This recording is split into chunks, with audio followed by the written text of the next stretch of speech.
Alright, so in this video, we're going to be installing some little things to this car, just make it more comfortable when driving. So here's a couple of them, and I got one more package on the way in the next couple days. Okay, so we have this portable tire inflator, and this is because my tires keep going flat, and until I figure that out, I need a way to pump them up so I can keep driving. And the only problem is this car doesn't have a cigarette lighter port plug-in. I don't know what happened to it. So that's what this is. It's a cigarette lighter made in China. It has a fuse in it, so hopefully it works. Okay, so on the inside of the car, on this center console, when I got it, I was missing this radio. Actually, I didn't have this whole trim bezel in. It was off to the side. But it's all put together from everything I have. It looks like a singled-in radio. It's supposed to go there. Eventually, I'll do an aftermarket one.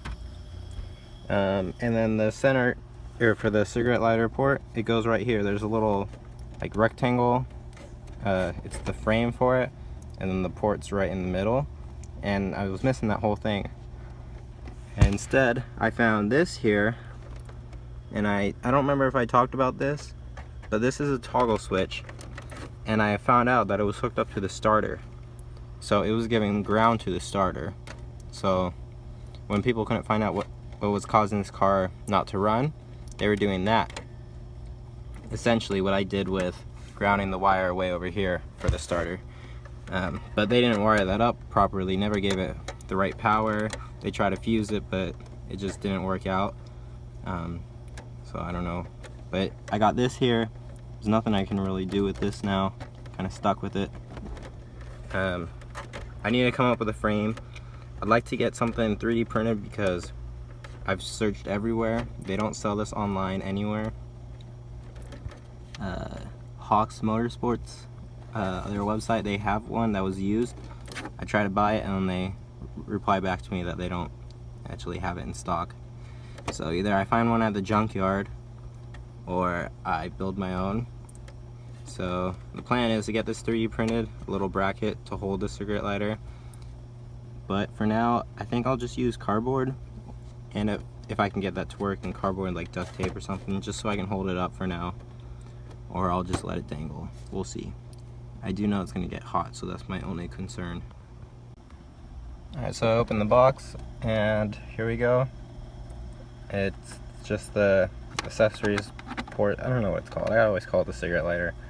But that's gonna go in there, and it's gonna have a bracket that holds it up.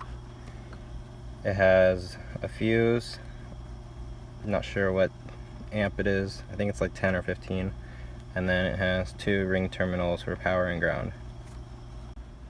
In the ad it said 3 feet of wire. This is more like 1.5 feet.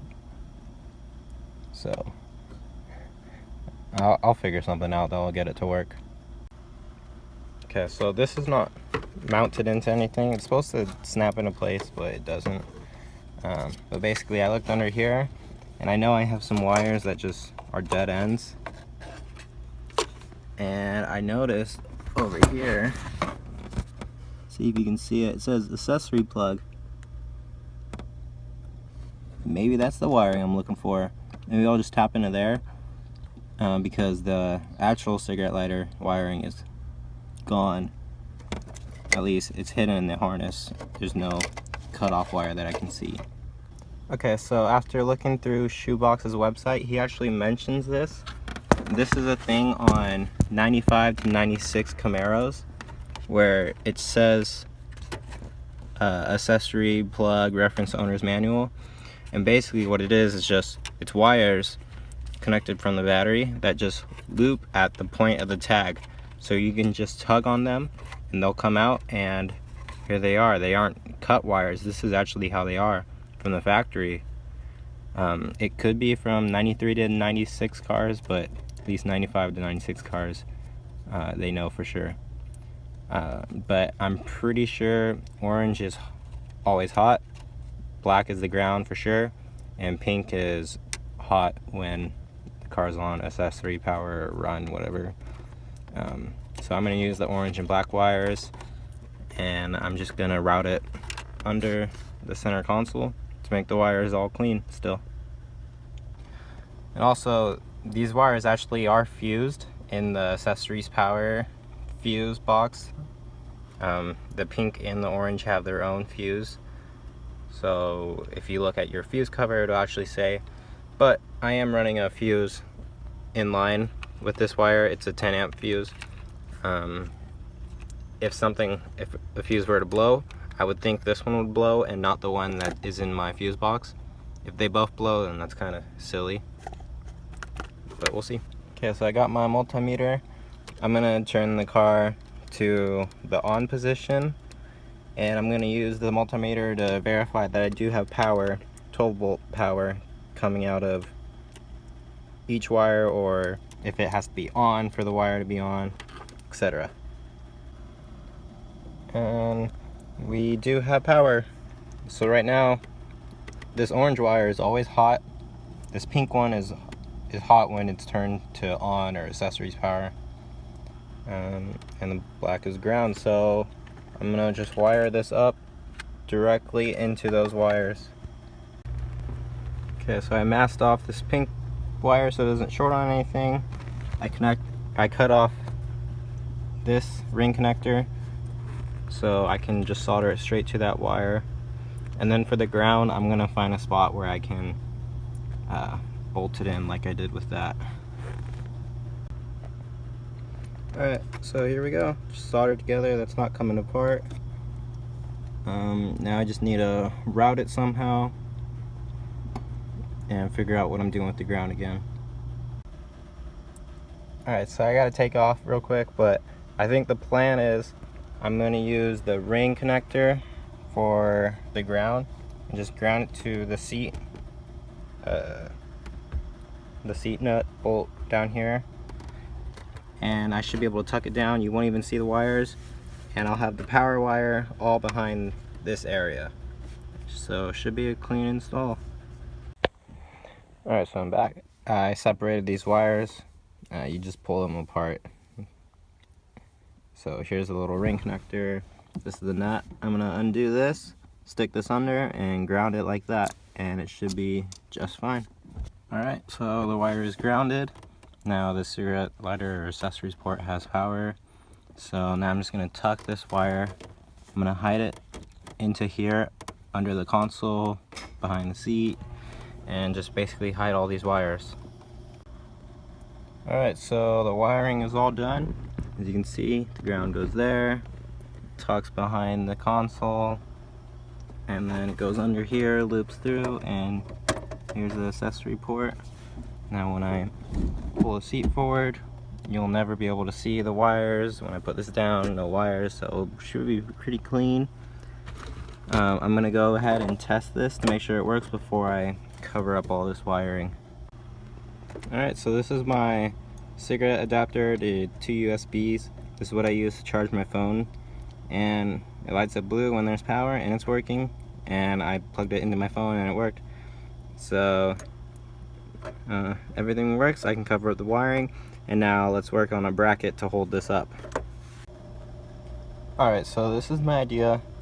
Eventually I want to get something 3D printed, or honestly maybe made out of aluminum, but cardboard for now, and it doesn't look too terrible. Honestly, I kind of like it, especially for it being a project car. But I got the idea, maybe I should spray this black, because I still have a little bit of black left, and when I sprayed the hood vents over cardboard, the black on the cardboard from overspraying is still there. So I mean, either way, it's not gonna look good. Like, this stands out like a sore thumb. So, I mean, what's the worst I can do? So let's go see how that works.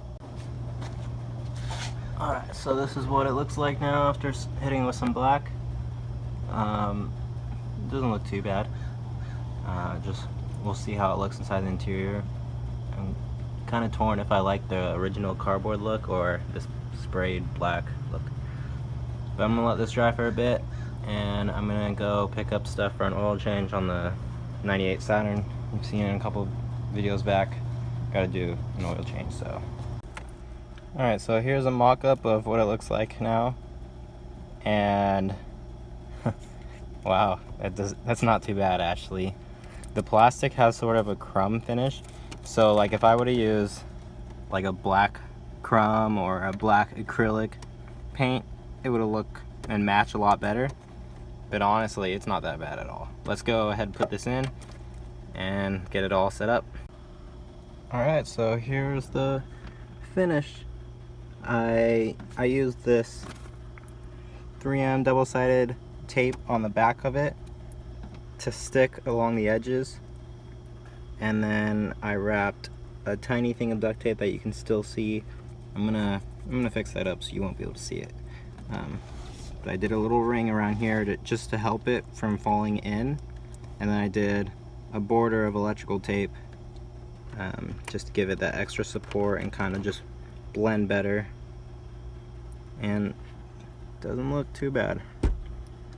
All I'm happy about is it's functional. So that's it for this accessory part.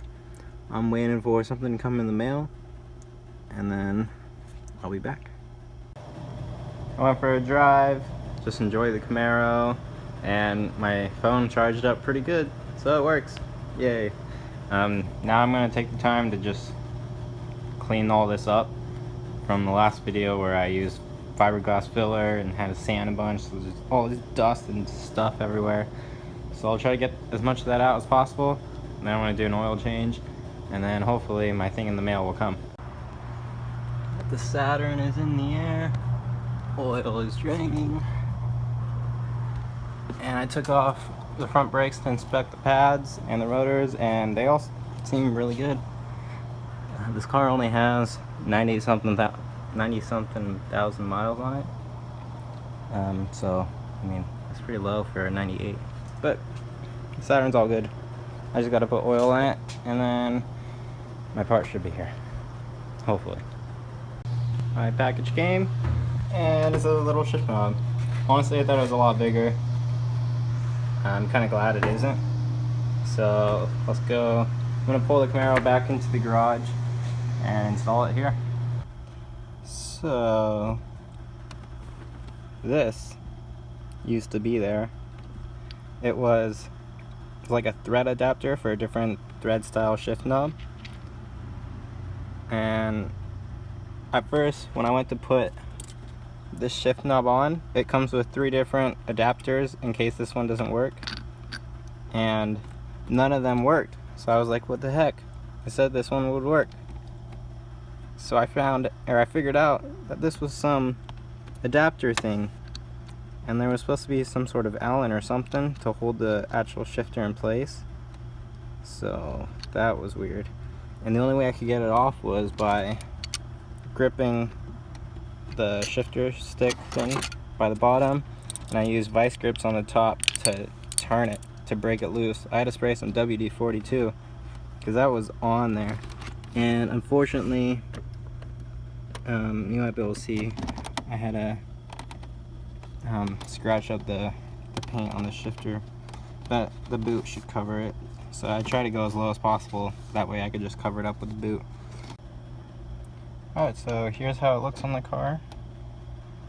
It of course doesn't thread in. The 3 things they gave were all too small, and the one, like just the thread that's on the shift knob itself is too big. There's no in between, of course, but I mean it feels so much like easier to use the shift knob. I'll have to get used to this. I'm gonna keep this on even though it's not threaded on. I mean, if it falls off or if it starts getting dangerous, worst comes worse, I'll just pop it off, use my hand. I mean, I've done it for this long, so it's not going to be a problem. I think it looks good.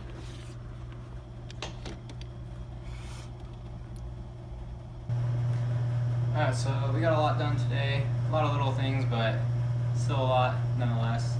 And I'll see you guys next video. Thanks for watching.